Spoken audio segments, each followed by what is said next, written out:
زندہ نہ رہنے کا جو تصور ہے وہ اس کے پیچھے ایک سوچ ہے، اور وہ سوچ یہ ہے کہ میں کبھی بھی اس کے بغیر خوش نہیں رہ سکتا یا رہ سکتی.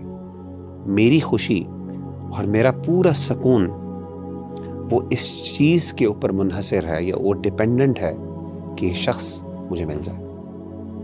یہ امپاسبل ہے کہ اس کے بغیر میں خوش یا راضی ہو سکوں یا مجھے یا میرے دل کو سکون مل سکے. ربیع اللہ بھائی مجھے یہ بتائیے،